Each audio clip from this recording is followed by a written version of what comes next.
NPM 202214500293 dari kelas S4C. Di pertemuan ke-13 ini, saya akan mempresentasikan analisis konsumen dari mata kuliah manajemen pemasaran. Pada materi analisis konsumen yang harus kita bahas itu ada 4. Pertama, peran riset analisis konsumen dalam strategi pemasaran. Kedua, kerangka kerja analisis konsumen. Ketiga, tingkatan analisis konsumen. Yang keempat, analisis konsumen dan strategi pemasaran. Lalu kita masuk ke peran riset analisis konsumen dalam strategi pemasaran. Di sini ada consumer research and analysis, lalu ada marketing strategy development, marketing strategy implementation, terus di sini ada consumers, ada affect and cognition, behaviors, environments. Lalu lanjut ke pembahasan 2, kerangka kerja analisis konsumen. Di sini ada consumer affect and cognitive. Affect itu adalah afektif, merupakan perasaan konsumen akan rangsangan dan aktivitas di sekitar mereka. Afektif itu berkaitan dengan emosi seperti marah, cinta, pernyataan perasaan seperti puas dan tidak puas, suasana hati, serta perilaku dan sikap. Terus di sini ada jenis-jenis respon afektif. Ada emotions, specific, mood, sama evaluation. Baik, kita sudah membahas afektif. Sekarang kita akan membahas kognitif. Kognitif itu pengetahuan hasil pikiran seseorang tentang sesuatu yang mereka percayai. Nah, kognitif ini proses dan struktur mental yang dilibatkan dalam berpikir, memahami dan menginterpretasikan rangsangan dan peristiwa di sekitar mereka. Seperti proses berpikir secara sadar untuk memproses pemahaman, mengevaluasi, merencanakan, dan memutuskan pikiran. Di sini ada jenis makna yang dibuat oleh sistem kognitif. Ada interpretasi kognitif dari rangsangan fisik, interpretasi kognitif dari makna simbolis, interpretasi kognitif dari rangsangan sosial, interpretasi kognitif dari perilaku, interpretasi kognitif dari respon afektif, dan interpretasi kognitif dari sensasi. Lalu ada consumer behavior. Overt consumer behavior, perilaku konsumen yang terlihat adalah respon atau tindakan konsumen yang dapat diamati dan diukur. Faktor kritikal untuk strategi pemasaran karena dapat menghasilkan keuntungan. Kesuksesan strategi pemasaran tergantung pada kemampuan untuk terus memantau serta mengamati perubahan perilaku konsumen. Di sini ada consumer environment. Lingkungan konsumen menunjuk pada hal eksternal konsumen yang dapat mempengaruhi konsumen berpikir, merasakan, dan melakukan sesuatu. Lingkungan konsumen termasuk lingkungan sosial dan lingkungan fisik. Lingkungan sosial seperti tindakan dalam budaya lain, subbudaya, kelas sosial, grup preferensi, dan keluarga. Lingkungan fisik terbagi menjadi 2 jenis, yaitu lingkungan spesial seperti layout toko, posisi toko produk, program komunikasi pemasaran, serta interior desain, dan lingkungan non-spasial seperti waktu, cuaca, dan pencahayaan. Lingkungan konsumen merupakan perantara di mana lanjut ke pembahasan ketiga, ada tingkatan analisis konsumen. Di sini ada masyarakat atau societies. Perubahan kepercayaan dalam masyarakat akan membuat perubahan pada perilaku masyarakat tersebut. Lalu ada industri, analisis hubungan perusahaan dan pesaingnya terhadap konsumen dalam industri yang sama. Pada level industri, perubahan pada kognitif, afektif, dan perilaku dapat menjadi ancaman bagi produk yang sudah ada dan dapat juga menjadi peluang bagi pengembangan produk agar lebih konsisten dan memiliki nilai baru. Lalu ada segmen pasar dan individual konsumen. Masuk ke pembahasan yang keempat, analisis konsumen dan strategi pemasaran. Di segmentasi pasar dan positioning, proses segmentasi pemasaran, ada analisis hubungan antara konsumen dan produk, lalu mengidentifikasi dasar segmentasi, mengembangkan positioning produk, memilih strategi segmentasi, dan merancang strategi bauran pemasaran. Pada proses segmentasi pasar analisis hubungan antara konsumen dan produk, dia menganalisis faktor afektif, kognitif, perilaku, dan lingkungan yang terlibat dalam proses konsumsi dan keputusan pembelian pada produk tertentu. Tiga pendekatan yang digunakan: brainstorming, focus group, dan penelitian sekunder. Lalu proses segmentasi pasar, identifikasi dasar segmentasi. Ada penentuan dasar segmentasi dapat menggunakan dimensi variabel segmentasi. Dimensi segmentasi menurut Kotler dan Keller, geography, demografi, psikografi, perilaku, dan atribut individual. Dan dimensi segmentasi menurut Peter dan Olson, keuntungan, psikografi, atribut individual atau situasi, dan geodemografi. Lalu proses segmentasi pasar mengembangkan positioning produk. Tujuan utama positioning produk adalah membentuk citra produk tertentu pada pikiran konsumen. Ada 5 strategi positioning. Positioning berdasar atribut, positioning berdasar penggunaan, positioning berdasarkan pengguna produk, positioning berdasarkan kelas produk. Lalu proses segmentasi pasar memilih strategi segmentasi.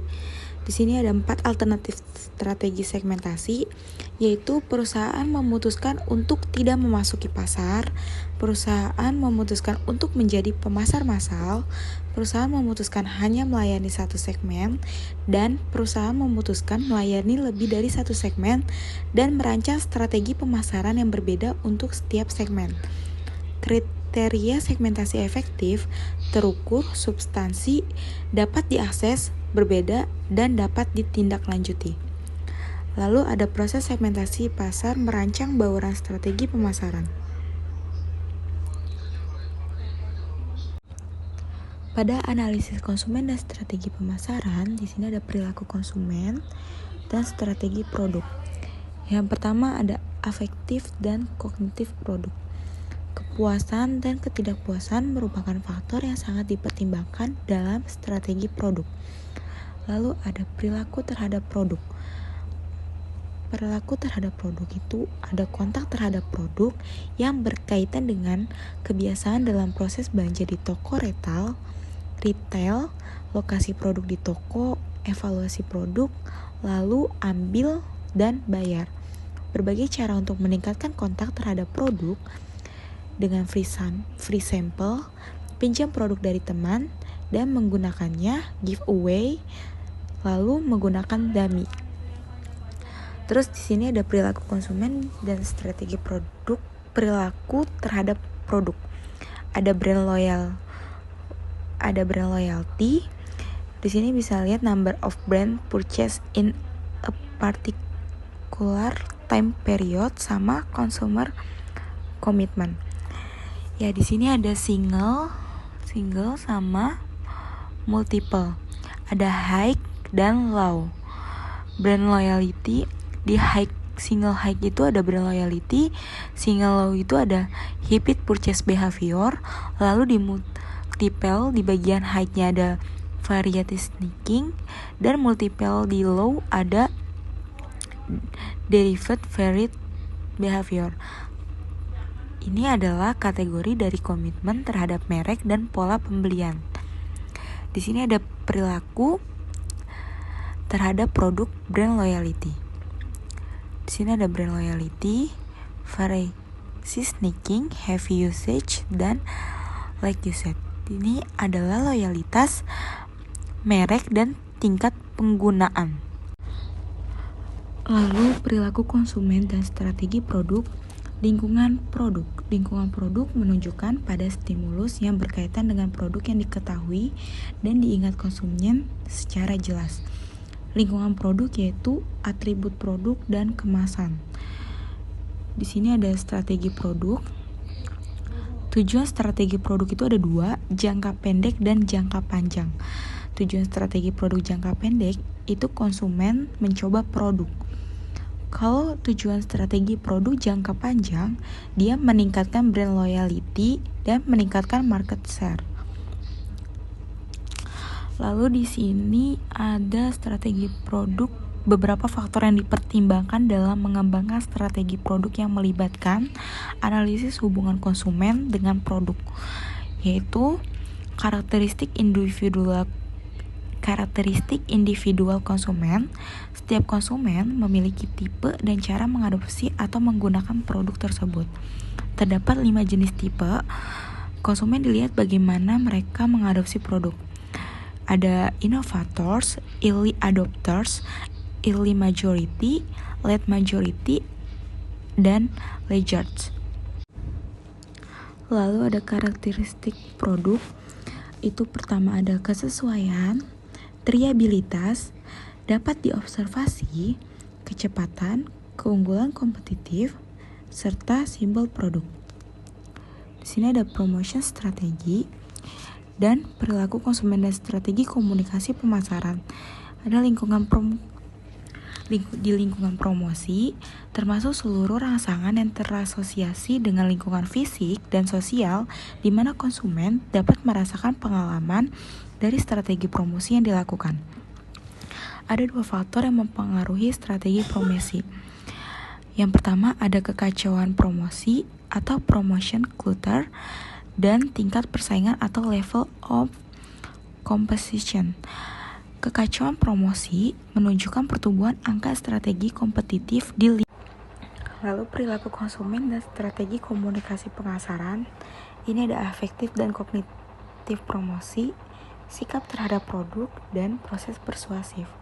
Lalu ada elaboration, likelihood model atau ILM. Di sini ada perilaku komunikasi pemasaran, yaitu ada kontak informasi dan words. Perilaku konsumen dan strategi komunikasi pemasaran.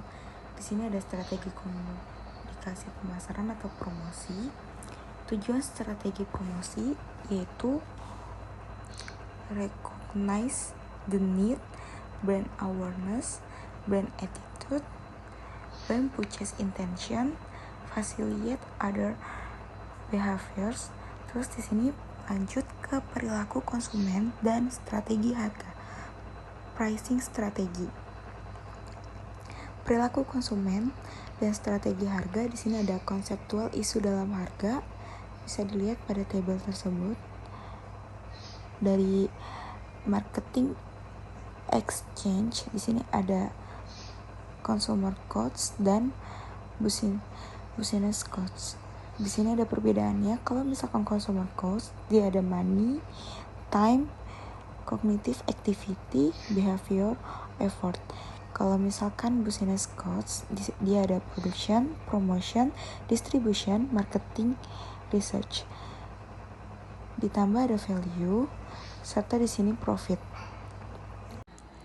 Pada perilaku konsumen dan strategi harga, di sini ada perilaku untuk berusaha. Usaha yang dilakukan untuk mendapatkan keuntungan, baik langsung maupun tidak langsung. Apapun yang dibeli, diperspeksikan sebagai suatu nilai yang terbaik bagi konsumen daripada sejumlah biaya yang harus dikeluarkan. Lalu di sini ada afektif dan kognitif harga, persepsi harga dan sikap. Persepsi harga fokus pada bagaimana informasi harga dipahami secara jelas oleh konsumen dan dapat memberikan arti bagi mereka. Proses informasi harga dari Jacob Jacoby dan Jerry Olson. Lalu di sini ada proses informasi harga. Bisa dilihat di sini ada environment, effect and cognition dan behavior. Nah, perilaku konsumen dan strategi harga. Di sini ada perilaku harga, yaitu ada akses keuangan dan transaksi. Akses keuangan itu bisa dengan uang tunai, buku cek, kartu kredit, dan non-tunai atau bertahap. Di transaksi itu bisa dengan tunai, kartu kredit, cicilan, cek, transfer, serta online. Di sini ada lingkungan harga seperti kontrak pembelian, informasi syarat kredit, dan referensi harga eksternal. Ada juga strategi harga, penetapan harga produk baru ketika perubahan harga jangka panjang dipertimbangkan untuk produk yang sudah ada, dan ketika perubahan harga jangka pendek dipertimbangkan dengan detail. Strategi lihat strategi harga. Oke, masuk ke perilaku konsumen, strategi saluran pemasaran, distribusi, dan e-commerce. Di sini ada channel strategi, ada store environment, store behavior, dan store effect and cognition. Pada perilaku konsumen, strategi saluran pemasaran, distribusi, dan e-commerce, di sini ada afektif dan kognitif toko, store image atau citra toko, dan store atmosfer atau suasana toko. Lalu ada perilaku toko, di situ ada store kontak atau kontak terhadap toko, dan store loyalty atau kesetiaan pada toko. Lalu ada lingkungan toko, pada lokasi toko, yaitu 4 pendekatan dalam menentukan lokasi toko: checklist, analog, model regresi, dan model alokasi lokasi. Lalu layout, tata letak toko, grid layout, dan free from layout. Lalu rangsangan di dalam toko, seperti tanda dan info harga, jarak rak dan susunan, warna, wangi, dan musik. Di sini bisa susunan strategi di distribusi e-commerce.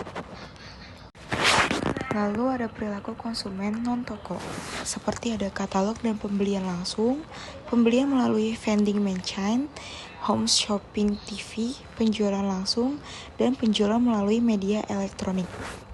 Di sini ada e-commerce, purchasing-nya ada online dan in-store. Nih, bisa dilihat setiap di online ada seperti ini, in-store seperti ini. Lalu strategi saluran distribusi, di sini ada kriteria rancangan saluran distribusi. Nih, bisa dilihat.